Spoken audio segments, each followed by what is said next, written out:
안녕. 자, 이번에는 사령이라고 하는 김수영 작가의 작품을 한번 살펴보도록 할게요. 자, 여러분 사령이라고 하는 뜻은 어떤 뜻을 갖고 있냐면 죽을 사자에 영혼 영자를 써가지고 우리 죽은 영혼이라는 의미를 가지고 있습니다. 그래서 이 화자의 이 자를 죽은 영혼에 빗대어서 표현을 하고 있는 작품이라고 생각해 주시면 돼요. 자, 이 작품에서 중요한 건 화자가 어떤 내용을 성찰하고 있는지가 중요하고요. 활자의 역할과 그리고 이제 또 쉽게 쓰여진 시가 내신으로 들어가는 친구들은 같이 비교를 하면서 작품을 해석해주면 좋을 것 같아요. 자, 그러면 우리 1년부터 시작을 해봅시다. 활자는 반짝거리면서 하늘 아래에서 간간히 자유를 말하는데 나의 영혼은 죽어 있는 것이 아니냐. 자, 그럼 여러분 지금 활자는 반짝반짝 거리면서 자유를 말하고 있는 존재예요. 근데 화자는 죽어 있다라고 표현을 했으니까 활자는 뭔가 생기 있고 근데 내 영혼은 죽어 있는 것처럼 표현이 되고 있어서 활자하고 영혼은 지금 대조법을 사용해서 내용을 강조하고 있습니다. 자, 그럼 여기서 활자가 뭘 의미하고 있느냐? 활자는 자유를 말할 수 있는 존재예요. 그래서 우리가 대부분 책이라고 하는 이 공간에서 자유가 무엇이고 정의란 무엇인지를 이 책을 통해서 보는 거죠. 그러면 활자는 우리가 자유와 정의를 이야기하는 책이라고 생각해 주셔도 되고요. 근데 이 화자는 단순히 나랑 대조되는 대상이라고만 생각하지 않고 내가 말하고자 하는 벗 혹은 그대라고 지칭하면서 이 활자에 대해서 이야기를 해요. 그래서 벗과 그대가 호응하고 있는 시어라고 생각해 주시면 되고요. 자, 그러면 자유하고 정의는 우리가 한 시민으로서 우리가 한 인간으로서 우리가 추구해야 되는 가치관이에요. 그래서 여기서는 이 1960년대의 부조리한 시대 상황에서 지식인이라면 그러면 우리가 지향해야 될 게 무엇인가 라고 하는 것을 활자로 표현을 하는 거예요. 그래서 우리가 말하고자 하는 지향점은 자유와 정의에 대해서 이야기를 하고 있는 거다. 이렇게 생각해 주시면 됩니다. 자, 그러면 활자가 자유를 말하고 있다라고 했으니까 살아있는 것처럼 표현하고 있기 때문에 의인법을 쓰고 있다. 이렇게 정리해 주시면 되겠죠. 자, 그러면 죽어 있는 것이 아니냐라고 하는 부분을 다시 한번 좀 해석을 해보면 이거는 화자는 양심에 따라서 자유롭게 살고 있지 못하는 것이 아니냐라고 해석해 주시면 좀 좋을 것 같아요. 그래서 내 영혼이 죽어 있다는 건 내가 아무리 일상에서 살아간다 하더라도 나의 어떤 이상적이고 나의 양심적인 내 자아가 죽어 있다라고 생각을 하고 있는 거예요. 그래서 자유를 추구할 수도 없고 정의를 추구할 수도 없는 그런 무기력한 상태를 표현을 하고 있는 거예요. 그래서 즉 자유를 말하지 못하는 자신에 대한 반성과 자족, 스스로를 비우는 태도가 들어가고 그거를 서리법을 통해서 자신을 성찰하고 있다라고 생각해 주시면 됩니다. 자, 이런 반성이 들어갔기 때문에 화자는 기본적으로 성찰하고 반성하고 자기의 영혼, 자기의 또 다른 자아에 대해서 계속 성찰하고 있다고 생각해 주시면 돼요. 자, 그럼 이제 이연으로 한번 가봅시다. 벗이요. 아까 위에서 활자는 벗이라고 하는 말로 지칭해서 부를 거라고 했잖아요. 호응될 거라고. 그래서 이 벗이라고 하는 대상은 화자가 얘기하는 활자라고 생각해 주시면 되고요. 그럼 그 활자를 친구다라고 하면서 이름을 부르고 있으니까 도노법을 쓰고 그걸 친구처럼 표현을 하고 있으니까 의인법을 쓰고 있다. 자, 그대의 말을 그럼 여러분 이때 그대도 그럼 누가 돼야 돼요? 그쵸, 활자가 돼야 된다. 그대의 말을 고개 숙이고 듣는 것이 그대는 마음에 들지 않겠지. 그러면 지금 화자가 이렇게 생각해 주시면 돼요. 화자는 책을 지금 보고 있잖아요. 여기에는 자유와 정의가 무엇인지에 대해서 기록이 되어 있고 이걸 화자는 바라보고 있어요. 자, 화자는 이걸 바라보면서 어떻게 하냐면 내가 자유와 정의에 대해서 실현을 할 수가 없기 때문에 그래서 화자는 어떻게 됐냐면 고개를 숙이고서 이 말을 듣는 거예요. 고개를 푹 숙이고.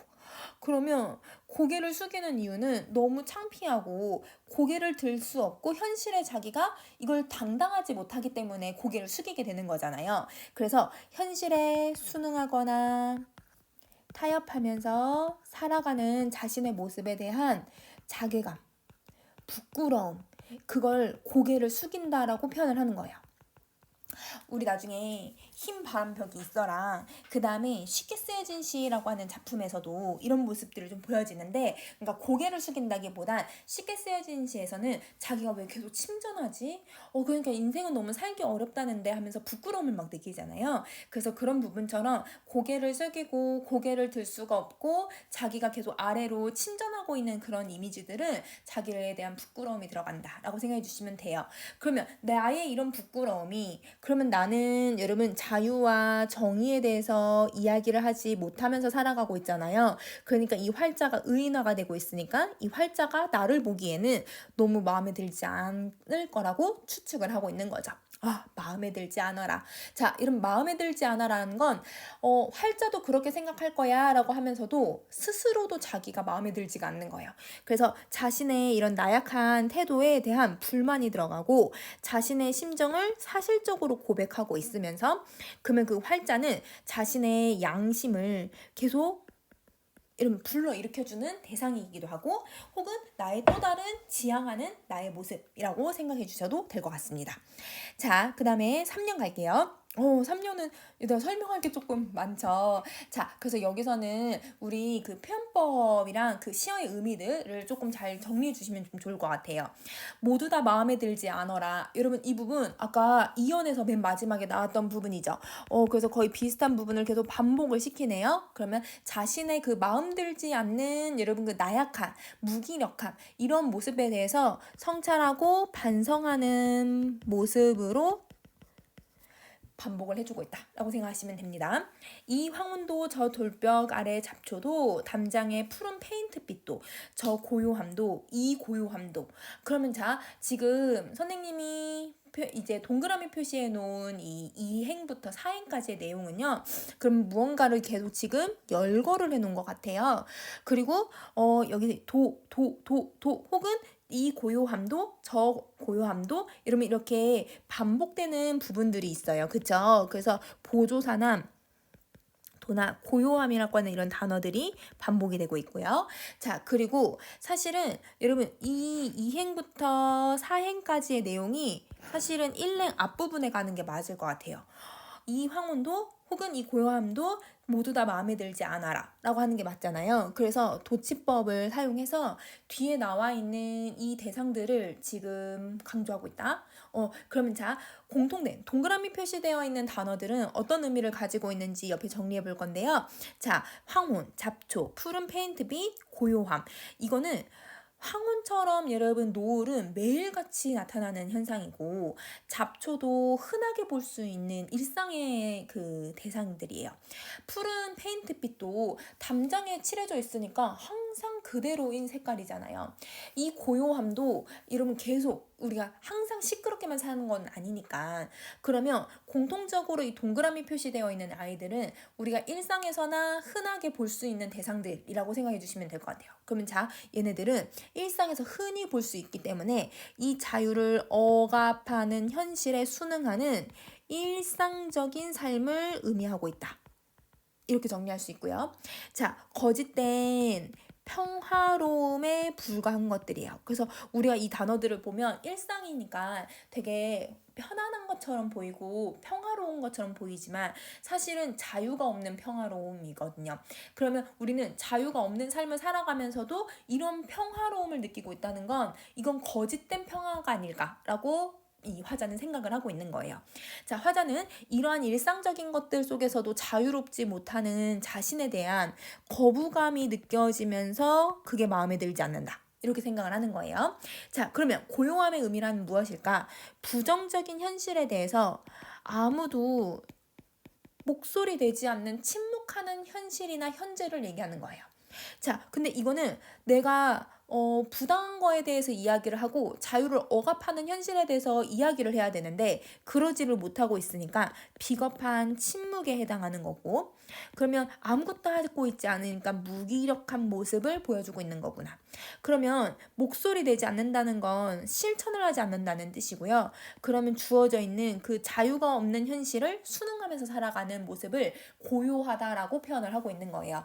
자, 그러면 지금 우리 3년에서 나타나고 있는 이 시어들은 일상적인 것들의 이미지가 또 되게 강한데, 그 일상적인 것들이 사실은 자유를 얻지 못한 상태에서 얻는 그 평화 같은 것들이니까 이때 이 평화는 부정적인 모습을 가지고 있는 거구나 라고 생각해 주시면 됩니다. 자, 그러면 사연으로 한번 가볼게요. 자, 그대의 정의도 우리의 섬세도 행동이 죽음에서 나오는 이 욕된 교회에서는 어제도 오늘도 내일도 마음에 들지 않아라. 자, 그러면 여러분 그대의 정의라고 했을 때 아까 그대가 누구였어요? 그대는 맞아요. 우리 활자였잖아요. 이 활자는 책 속에서만 정의와 자유를 얘기를 해요. 그래서 책 속에만 존재하는 관념적인 개념이죠. 그래서 자유와 정의가 책 속에만 존재하는 거예요.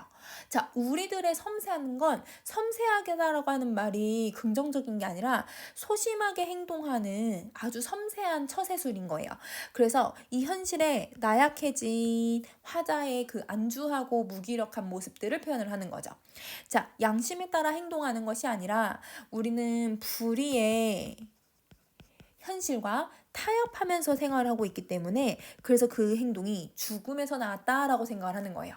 자, 자유와 정의를 실현하기 위한 행동을 실천하지 않는다고 얘기했죠. 그러면 화자가 자신이 스스로를 자조적으로 바라볼 수밖에 없고 자신의 행동이 죽음에서 나와 있고 타협하고 있고 현실에 계속 내가 순응하면서 살아가고 있기 때문에 그래서 자기 자신을 자조하는 이유는 자기가 죽음에서 나오는 행동을 계속하고 있기 때문이다 라고 생각해 주시면 돼요. 자, 이 욕된 교회라고 했을 때 욕되다라는 게 무슨 뜻이냐면 여러분 부끄럽다라는 뜻이에요. 너무 창피하고 치욕스럽고 부끄럽다. 그러면 자, 이곳은 왜 부끄러움을 느끼냐면 자유와 정의가 부재하기 때문에 그걸 내가 부끄러워하고 있는 거죠. 자, 안정적인 생활에 길들여진 소시민적인 삶의 태도가 드러나는 거예요. 그래서 이런 현실들이 나를 너무 부끄럽게 느끼게 만들고 있어서 욕된 교회다라고 표현을 하는 거예요. 자, 근데 이런 부끄러움과 자신이 타협하고 있는 행동과 나약하고 그리고 이런 행동들이 다 죽음에서 나오고 있다고 했는데 이런 것들은 오늘도 그럴 거고 내일도 그럴 거고 어제도 그랬다는 거예요. 그러면 자신의 삶에 대한 태도와 불만 그리고 자신에 대한 질타를 반복해서 제시해주고 있는데 이거는 하루만 그렇게 느낀 것이 아니라 계속되는 감정이고 계속 되어 왔었고 계속 될 거라고 생각을 하는 거예요. 자, 그러면 이때 화자는 우리는 부끄럽다라고 하는 감정과 무기력하고 자기 스스로가 너무 비참하게 자괴감도 들고 자기의 이런 부조리한 모습들이 불만을 갖게 되는 거고 그런 것들은 모두 다 성찰을 기반으로 나타나고 있는 거다라고 생각해 주시면 됩니다. 자, 마지막 영 갈게요. 그대는 반짝거리면서 이 하늘에서 간간히 자유를 얘기하는데 여러분 활자는 아직도 여러분 계속 자유를 말하고 있어요. 그런데 우스워라 나의 영혼은 죽어 있는 것이 아니냐. 여러분 자기의 영혼이 죽어 있다라고 하면 아까 여러분 죽어 있다는 건 부끄러운 행동에서 나타나는 이 현실적인 자아잖아요. 그래서 자신의 양심이 자신의 이상적인 가치관이 추구하는 이런 양심들이 죽어 있구나라고 하는 것을 표현을 하고 있는 거예요. 자, 그러면 우스워라라고 하는 부분에 담겨져 있는 화자의 태도는 머릿속으로는 알고 있으면서 실천이나 행동하지 못하는 자신의 무기력함에 대한 여러분 자조, 비웃음이 들어가고 있는 거고요. 그 다음에 이런 자조는 냉소적인 모습을 갖고 있다. 그래서 자조, 냉소적 태도 정리할 거고요. 자, 그러면 화자의 정서 싹 다 정리해보면요. 불의에 항거하지 못하는 이런 자신의 비판, 자기 현실에 대한 비판. 이게 들어가고 그 다음에 자기에 대한 성찰도 드러나고 반성도 하고 있고, 자조, 자괴감, 부끄러움을 느꼈었어요.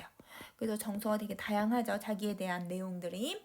자, 그리고 시상전개 방식을 보면 1년하고 사연이 완전 똑같은 건 아니지만 좀 바뀌고 있잖아요. 그래서 여러분 변형된 수미상관을 사용을 하고 있다. 여러분 수미상관을 사용을 했을 때는 후렴구처럼 운율이나 여운을 형성할 수도 있고 구조적 안정감이나 형태적 통일성, 주제 형성, 의미 강조의 여러 가지 기능이 있으니까 이것도 꼭 같이 기억을 해주세요. 자, 그러면 여러분 이 작품을 우리 이제 쉽게 쓰여진 시랑 조금 한번 비교를 한번 해보도록 할게요. 자, 여기 선생님 여기다 써볼 건데, 자, 여러분 쉽게 쓰여진 시랑 그 다음에 이 사령이라고 하는 작품은 시대는 달라요.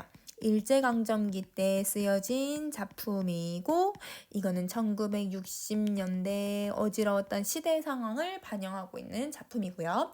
자, 쉽게 쓰여진 시도 여러분 성찰하고 반성을 하고 있는 부분이 있고 사령도 성찰과 반성을 하고 있는 부분이 있어요.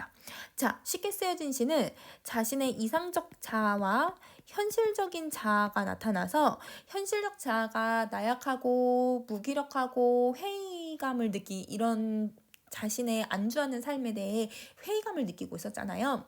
그런 과정을 통해서 화해를 하게 되는 건데, 근데 사령은 여기서 말하는 자신의 이상, 양심이라고 생각하면 되고요. 그거와 여러분 현실적인 삶을 안주하면서 살아가는 자신이 있어요. 그러면 이상적 자아와 현실에 대한 자아가 둘 다 드러나고 있는데 이 작품은 이상적인 이 양심이 활자를 통해서 조금 드러나고 있고 그 활자를 자기는 추구하고 책을 보고는 있지만 이 관념적인 활자를 통해서는 이제 내가 지향할 바를 알고는 있지만 실천을 못하고 있는 거죠. 그러니까 여기서는 자신의 자아들이 화해가 되는 것이 아니고 그러니까 자기를 자조하고 그리고 자기에 대해서 부끄러움을 느낄 수밖에 없다. 이렇게 정리해 주시면 될 것 같아요. 그래서 이러면 비슷한 부분도 있긴 하지만 자아가 두 가지의 모습이 나타나고 있는 것도 맞지만 그런데 그걸 해결하는 결과 방식이 다르기 때문에 그래서 얘는 화해가 안 되고 얘는 화해가 된다라고 하는 식으로 이렇게 내용을 정리해 주시면 될 것 같습니다. 자, 그러면 사령은 여기까지 정리할게요. 안녕.